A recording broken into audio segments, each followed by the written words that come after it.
इरा की बात सुनकर ध्रुव को हंसी आ गई। 3 साल पहले ध्रुव काव्या के बहुत करीब था, लेकिन उसकी शक्तियों के कम हो जाने के बाद काव्या ने उसकी तरफ देखना भी बंद कर दिया था। और अब जब ध्रुव की शक्तियां वापस आ रही थी तो वो उसके साथ वापस होना चाहती थी। ध्रुव ने मन में सोचा, बाहर रही मतलबी दुनिया। दूसरी ओर मैदान में खड़ा सनी गुस्से में दोनों को जाते हुए देख रहा था। उसका चेहरा गुस्से से लाल हो रखा था और उसकी हथेली भी मुट्ठी में बदल गई थी। उसके आसपास खड़े लोगों को उसकी हड्डी चटकने की आवाज आ रही थी। तभी सनी ने खुद से वादा करते हुए कहा, सिर्फ 1 महीने बाद देखना मैं कैसे तेरी हड्डियां तोड़ता हूं। तूने मुझे ललकारा है ना, अब भुगतना इसका अंजाम। ये कहकर सनी भी मैदान से चला गया। मंच पर खड़े अरेंद्र ने ध्रुव और इरा को साथ जाते हुए देखा था। उनके माथे पर शिकन थी और आंखों में चिंता। ये चिंता इस बात की थी कि कहीं ध्रुव और इरा एक दूसरे से प्यार तो नहीं करने लगे थे। उन्होंने धीमी आवाज में खुद से कहा, ध्रुव तो सच नहीं जानता, लेकिन इरा। दूसरी ओर ध्रुव और इरा साथ चलते जा रहे थे। ध्रुव को समझ नहीं आया कि इरा आखिर जाना कहां चाह रही थी, इसलिए हाथ छुड़ाते हुए वो अचानक रुक गया। उसके हाथ का झटका महसूस करते हुए इरा ने पीछे मुड़कर उसे देखा। ध्रुव इस वक्त उसे घूर रहा था। वो समझ नहीं पा रहा था कि आखिर इरा उसे कहां लेकर जा रही थी। ध्रुव का अचानक इस बात पर ध्यान गया, इरा उसके कुछ ज्यादा ही करीब आ रही थी, या फिर हो सकता है कि वो गलत सोच रहा था। ध्रुव तो समझता था कि इरा उसकी बहन जैसी है, लेकिन सच ये था कि दोनों भाई बहन नहीं थे। एक दिन अरेंद्र अपने साथ इरा को घर लाया था।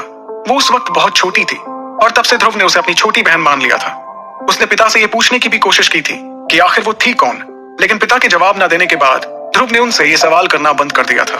ध्रुव और इरा मैदान के किनारे पर खड़े थे। ध्रुव और इरा दोनों इस वक्त कुछ महसूस कर रहे थे, लेकिन एक दूसरे से कुछ बोल नहीं पा रहे थे। अपनी फीलिंग्स को काबू में करते हुए इरा ने हिचकिचाते हुए ध्रुव से कहा, ध्रुव मुझे कुछ काम से जाना है, मैं तुमसे बाद में मिलती हूँ। इरा को थोड़ा घबराते देख ध्रुव ने उससे पूछा, क्या मैं भी तुम्हारे साथ चलूं? ये सुनकर इरा चौंक गई और उसने अपना सिर हिलाते हुए ध्रुव को मना किया। इस वक्त उसका चेहरा शर्मा रहा था। वो बिल्कुल नहीं चाहती थी कि ध्रुव इसे नोटिस करे। इसके बाद इरा मुस्कुराते हुए पलटकर वहां से चली गई। वो कहां जा रही थी ये बात ध्रुव की समझ नहीं आई और इसलिए उसे इरा की थोड़ी फिक्र हो रही थी। लेकिन वो ये भी जानता था कि इरा एकलव्य रैंक की थी। इसका मतलब वो खुद की रक्षा आसानी से कर सकती थी। चलते चलते इरा एक तालाब के पास आ पहुंची। वहां बहुत से खूबसूरत पेड़ और पौधे थे। अपने चेहरे पर मुस्कुराहट लेकर इरा सीधे तालाब के बगल में आकर बैठ गई। उसे तालाब के रुके हुए पानी में अपना चेहरा साफ दिखाई दे रहा था। हंसते हुए उसने खुद से कहा, कितनी खूबसूरत दिखती हैं आप, इरा मैडम। ये कहते हुए उसकी हंसी रुकने का नाम नहीं ले रही थी। उससे थोड़ी दूरी पर कुछ जवान लड़के घूमते हुए आए और उन्होंने इरा को देखा। उसकी खूबसूरती देखकर उनका मुंह खुला का खुला रह गया था। इरा को इस बात का पता नहीं था कि वो लड़के उसे देख रहे थे, क्योंकि वो तो इस तालाब के पानी में खुद को निहार रही थी। वहीं दूसरी ओर ध्रुव वापस अपने घर आ गया था। आज के नतीजे से वो खुश था, लेकिन उसके दिमाग में इस वक्त कुछ और ही बात चल रही थी। उसने अपने कमरे में कुछ सोचते हुए अपनी आंखें बंद की और एक गहरी सांस ली। बंद आंखों से उसने सोचा कि कुछ सालों में इरा शायद सायरा दरबार से भी ज्यादा खूबसूरत हो जाएगी। उसे जैसे इरा की आंखों का ध्यान आया, उसके दिल की धड़कन अचानक बढ़ने लगी। खुद को इस एहसास के लिए कोसते हुए ध्रुव ने अपनी आंखें खोली और सांस बाहर की। उसके बाद वो उठकर कमरे के कोने में गया और वहां रखी अमृत धारा को खोलकर पी गया। जैसी अमृत धारा उसके गले से नीचे उतरी, उसकी सारी थकान गायब हो गई थी। उसे पीने के बाद ध्रुव को ट्रेनिंग ग्राउंड के लोगों का चेहरा याद आया। जब उन्हें ध्रुव के सितारों का पता चला था, उनके दंग चेहरे याद करके ध्रुव को हंसी आ गई। उसने खुद से कहा, शक्ति इस दुनिया में सबसे जरूरी है। जैसे ही उसने अमृत धारा की बोतल पर ढक्कन लगाया, उसे अचानक लारा की याद आ गई।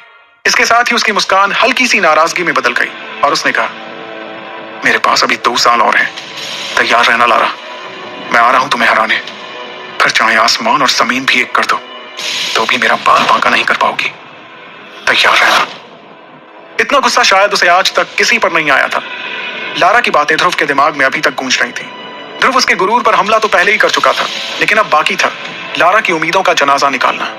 गुस्से में ध्रुव की मुट्ठी बंद हो गई और उसे याद आया वो पल जब लारा ने सबके सामने उसकी बेइज्जती की थी। वो बेइज्जती ध्रुव के दिल और दिमाग पर हावी हो चुकी थी, लेकिन उसने खुद को समझाते हुए कहा, मैं आराम नहीं कर सकता। लारा चाहे जितनी भी घमंडी हो, लेकिन है तो वो अंबर दल की होने वाली लीडर। ध्रुव जानता था कि वो लारा को हल्के में नहीं ले सकता था। उसके हराने के जज्बे के साथ ध्रुव के चेहरे पर एक मुस्कुराहट आ गई। उसने फिर एक बार गहरी सांस ली और महसूस किया कि जब भी वो लारा को हराने के बारे में सोचता था तो उसे अपने अंदर एक अलग शक्ति का एहसास होता था। उसने अमृत धारा को वापस अपनी जगह पर रखकर एक बार फिर बाकी सारे ख्यालों को दिमाग से हटाते हुए ट्रेनिंग करना शुरू कर दिया। वो जानता था कि आज के नतीजे की वजह उसकी मेहनत थी। आज के नतीजे के बाद कोई भी उसे चढ़ाने की जरूरत नहीं करेगा। अगले दिन ध्रुव जल्दी उठकर इरा के साथ पहाड़ों के पास जाने लगा। उसके पिता अरेंद्र के बाद ध्रुव के सबसे करीब इरा ही थी और ध्रुव ने इरा को यह वादा किया था कि वो उसके साथ पहाड़ देखने जरूर जाएगा। दिन भर की ट्रेनिंग के बाद ध्रुव वापस अपने कमरे में आया और अमृत धारा पीकर एक बार फिर अपनी थकान को भूल गया। उसे पहाड़ इतने अच्छे लगे कि वो हर सुबह वहां जाकर खुद को ट्रेन करने लगा। ट्रेनिंग के दौरान वो इरा से भी बात कर लिया करता था। अक्सर ऐसा भी होता था कि शहर से गुजरते हुए उसकी मुलाकात काव्या से हो जाती थी और हर बार वो कुछ ना कुछ बहाना बनाकर उससे दूर हो जाता था।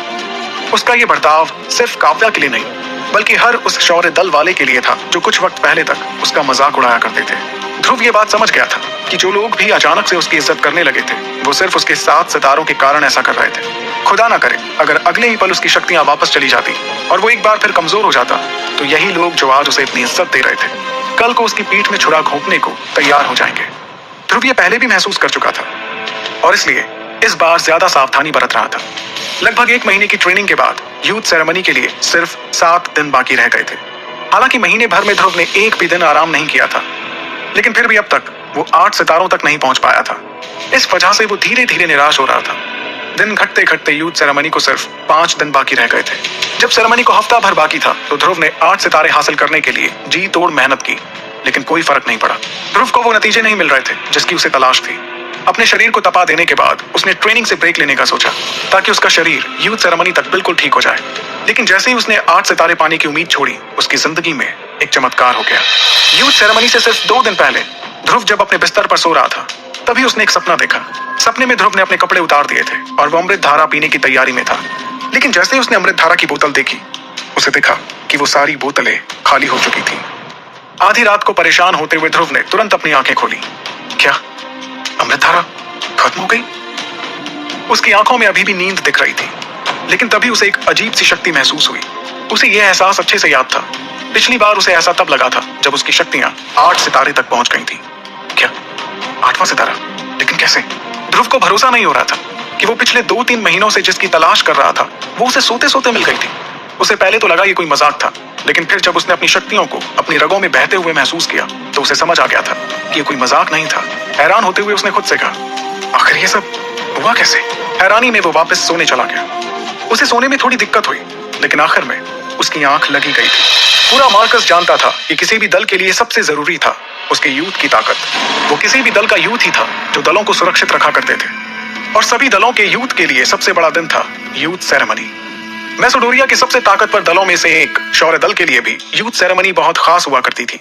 यहाँ तक कि वो दल जो इसमें हिस्सा नहीं लेते थे वो भी शौर्य दल से अपने रिश्तों के कारण यूथ सेरेमनी देखने आ जाया करते थे। इस बार की यूथ सेरेमनी की तैयारी ट्रेनिंग ग्राउंड पर ही की गई थी।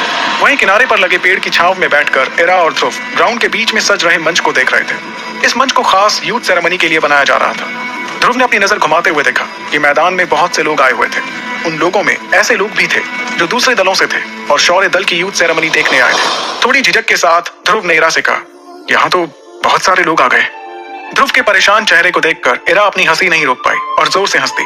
उसकी बेवक्त हंसी सुनकर ध्रुव उसे घूर रहा था। वो जानना चाह रहा था कि आखिर इरा ऐसे क्यों हंस रही थी। उसकी भौहों को सिकुड़ते देख इरा ने तुरंत हंसना बंद कर दिया। ध्रुव को ध्यान से देखते हुए इरा ने मुस्कुराते हुए कहा, आखिर तुम्हें 8 सितारे मिल ही गए। इरा की बात सुनकर ध्रुव समझ गया था कि इरा सच जान गई थी। ध्रुव ने कोशिश की थी कि इरा को यह बात पता न चले, लेकिन इरा भी कोई आम लड़की नहीं थी। ध्रुव ने हैरानी में उसे कहा, किसी को बताना मत, मैं सोच रहा हूँ कि सबको चौंका दूं। इस पर इरा ने जवाब देते हुए कहा, क्या बात है ध्रुव, महीने भर के अंदर ही 8वां सितारा भी अपने नाम कर लिया। तुम्हारी स्पीड सचमुच लाजवाब है। ध्रुव ने देखा कि यह कहते हुए इरा के चेहरे पर हैरानी थी।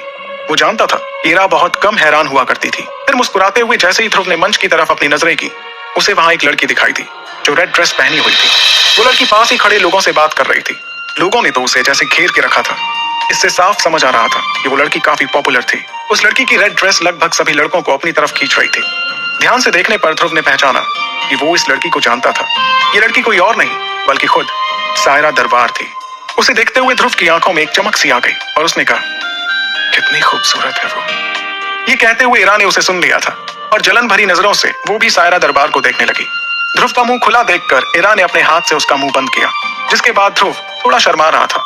उसके गाल थोड़े लाल पड़ गए थे, जिसके साथ उसने इरा से कहा, मुझे नहीं पता था कि दरबार परिवार हमारी यूथ सेरेमनी में आने वाला था। क्या तुम्हें ये बात पता थी?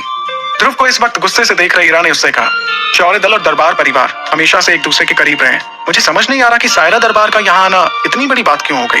वो पहले भी शौर्य दल के कुछ लोगों को प्यार में फंसाकर उन्हें लूट चुकी है। आखिर में उन लोगों के हाथ कुछ नहीं आया, लेकिन सायरा के हाथ में उन लोगों की दौलत आ गई थी। अगर तुम्हें भी उससे प्यार करना है तो करो, लेकिन मैं तुम्हें उस पर खर्च करने के लिए एक फूटी कौड़ी भी नहीं देने वाली।